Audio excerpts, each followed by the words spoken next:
యాదగిరిగుట్టలోని పాతగుట్ట లక్ష్మీ నరసింహస్వామి వారి వార్షిక బ్రహ్మోత్సవాలు ఘనంగా జరుగుతున్నాయి. 5వ రోజు హావనం వివిధ రకాల పూజలను కన్నుల పండుగగా నిర్వహించారు.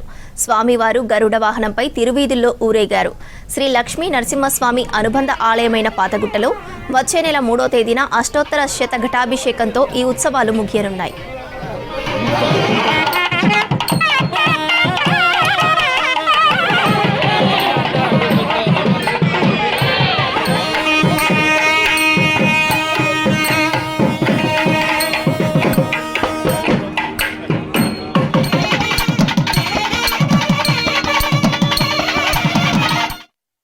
ప్రియ భగవద్ బంధువులారా, శ్రీ యాదగిరి లక్ష్మీ నరసింహస్వామి వారి యొక్క దివ్యక్షేత్రానికి అనుబంధ ఆలయమైనటువంటి స్వయం వ్యక్త క్షేత్రమైనటువంటి శ్రీ పూర్వగిరి లక్ష్మీ నరసింహస్వామి వారి యొక్క దివ్యక్షేత్రంలో శ్రీపాంచరాత్ర ఆగమ శాస్త్రానుసారంగా పాంచాన్నిక ఏకకుండాత్మక బ్రహ్మోత్సవాలు అత్యంత వైభవపేతంగా నిర్వహించడం జరుగుతుంది.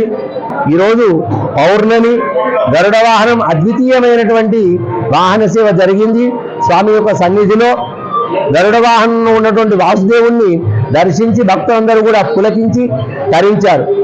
రజస్థం కేశవం దృష్ట్వా పునర్జన్మ నమజ్జతే అని చెప్పేసి మనకు శాస్త్రం చెప్తోంది. భగవంతుడు కళ్యాణం చేసుకోగానే రథంలో అధిరోహించి భక్తులందరూ కూడా దర్శనమిస్తాడు.